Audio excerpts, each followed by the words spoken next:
नमस्कार। आज के इस एक्सप्लेनर में हम एक ऐसी कहानी पर बात करने वाले हैं जो सच कहूँ तो ये सिर्फ एक कहानी नहीं, एक बहुत ही गहरा एहसास है। हीरो की यात्रा, संघर्ष और नियति की कहानी। हम अक्सर सोचते हैं ना कि भाई सफलता कोई रातों रात होने वाला जादू है, लेकिन आज हम देखेंगे कि कैसे हमारी बिल्कुल छोटी छोटी कोशिशें जिंदगी में बहुत बड़ा सच में बहुत बड़ा बदलाव ला सकती हैं। असली ताकत तो हमारे अपने संघर्ष और संकल्प में है। चलिए बिना किसी देरी के सीधे शुरू करते हैं। अब कहानी में आगे बढ़ने से पहले एक बड़ा ही दिलचस्प सवाल है। इंसान की किस्मत आखिर कब और कैसे बदलती है? क्या ये सब सितारों में पहले से लिखा होता है या फिर हमारे उठाए गए कदमों से तय होता है?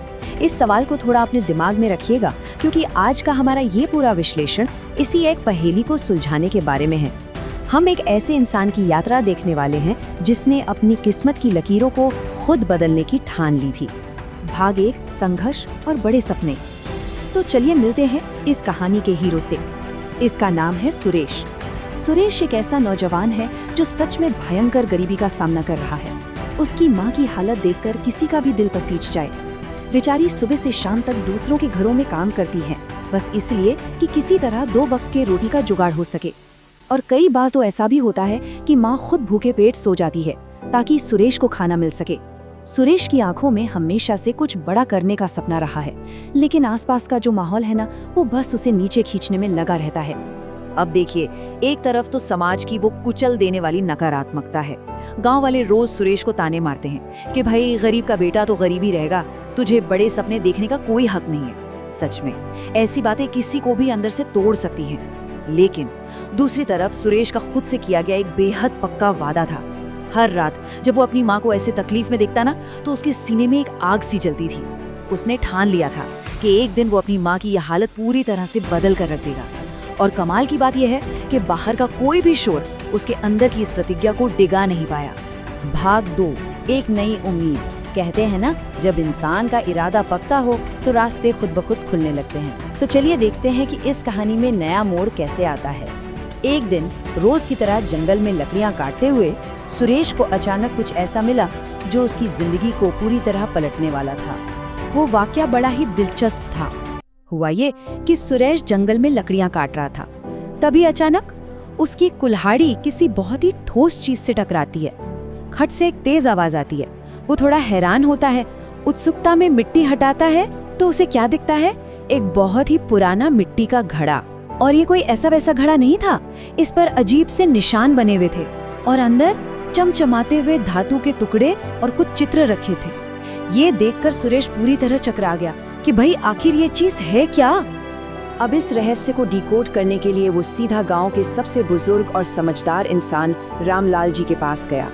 और रामलाल जी ने जो बताया वो सच में चौंकाने वाला था।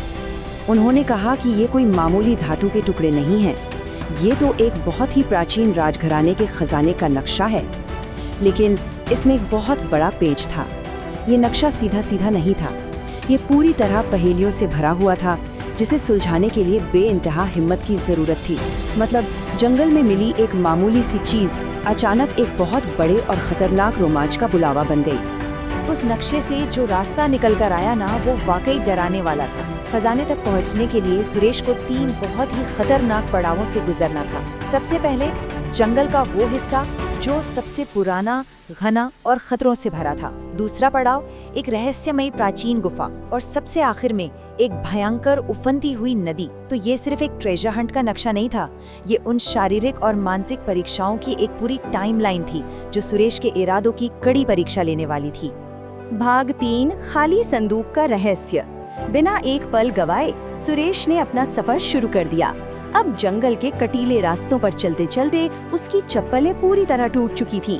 पैरों से सच में खून रिस रहा था, लेकिन अपनी माँ का चेहरा याद करते हुए वो हर दर्द भूलकर बस आगे बढ़ता गया। और आखिरकार उन मुश्किलों को पार करते हुए वो उस प्राचीन गुफा के ठीक सामने पहुँच ही गया। गुफा के भारी दरवाजे पर कुछ बहुत ही अजीब चित्र खुदे थे।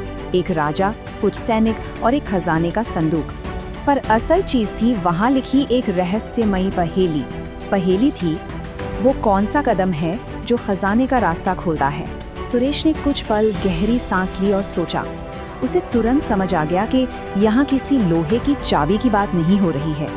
इसका सही जवाब है बिना डरे उठाया गया हिम्मत भरा पहला कदम। बिल्कुल इसी सोच के साथ उसने उस भारी दरवाजे को धक्का दिया और वो दरवाजा एक घने अंधेरे की तरफ धीरे धीरे खुल गया। अंदर जाते ही उसकी नजर एक बहुत बड़े संदूक पर पड़ी। उसका दिल तो खुशी से उछल पड़ा कि चलो मंजिल मिल गई। उसने कांपते हाथों से ढक्कन खोला, लेकिन ये क्या, अंदर कुछ भी नहीं था। वो संदूक बिल्कुल खाली था। अब जरा सोचिए, इतनी मेहनत, इतने खून पसीने के बाद ये कितनी भयानक निराशा थी। उसकी आंखों में आंसू भर आए। लेकिन तभी उस संदूक के अंदर उसे एक छोटी सी चिट्ठी दिखी। उस पर लिखा था, खजाना उसी का है जो हर इम्तिहान को पार कर सके। मतलब ये जो आसान सफलता दिख रही थी ना, वो बस एक भ्रम था। असली और सबसे बड़ी परीक्षा तो अभी शुरू होनी थी। वो खजाना दरअसल गुफा के पास बहने वाली उस खतरनाक नदी के उस पार था। भाग 4, उफनती नदी की चुनौती। अब हम इस कहानी के क्लाइमैक्स पर हैं। गुफा से बाहर निकलते ही सुरेश के सामने एक विशाल उफनती हुई नदी थी। लहरें पूरे रौद्र रूप में थी और पानी का बहाव डरा देने वाला था। यही वो आखिरी और सबसे बड़ी दीवार थी जो सुरेश और उसके खजाने के ठीक बीचों बीच खड़ी थी। नदी के किनारे खड़े होकर सुरेश अंदर से पूरी तरह कांप रहा था। उसके दिमाग में एक भयंकर जंग चल रही थी। क्या अब बस हार मान लेनी चाहिए? एक तरफ वो हड्डियों को जमा देने वाला ठंडा पानी और सामने दिखती मौत थी, और दूसरी तरफ अपनी माँ से किया गया वो वादा। पीछे मुड़कर लौटना बहुत आसान था, लेकिन उसका सीधा सा मतलब था कि आज तक की सारी मेहनत और वो सारे बड़े सपने एक झटके में हमेशा के लिए खत्म हो जाएंगे। और फिर सुरेश ने उस नदी में छलांग लगा दी। वो एक रोंगटे खड़े कर देने वाला संघर्ष था। बर्फ जैसा ठंडा पानी, वो पागल कर देने वाला तेज बहाव और पानी के नीचे छिपे हुए नुकीले पत्थर। लहरों ने तो उसे लगभग डुबो ही दिया था। वो बार बार उन भारी पत्थरों से टकराता रहा। उसके हाथ पैर दर्द से सुन्न पड़ चुके थे, सांसें टूट रही थी, शरीर की आखिरी बूंद तक की ताकत जा चुकी थी। पर सच बताऊं, ये शरीर की लड़ाई थी ही नहीं, ये तो एक इंसान की अटूट इच्छा शक्ति की जंग थी। जब भी उसे लगता कि वो अब बह जाएगा, उसे अपनी माँ का थका हुआ चेहरा याद आ जाता। उसी एक क्यों ने, उसी एक वजह ने उसे अपनी इंसानी हदों को पार करने की ताकत दी। और लगातार उस पानी से लड़ते हुए उसने आखिरकार उस जानलेवा नदी को पार कर ही लिया। भाग 5, खजाना और सच्ची सफलता। नदी के उस पार पहुंचते ही सुरेश बेसुध होकर जमीन पर गिर पड़ा। वो बुरी तरह हाँप रहा था, लेकिन उसकी आंखों में एक विजेता वाली चमक थी।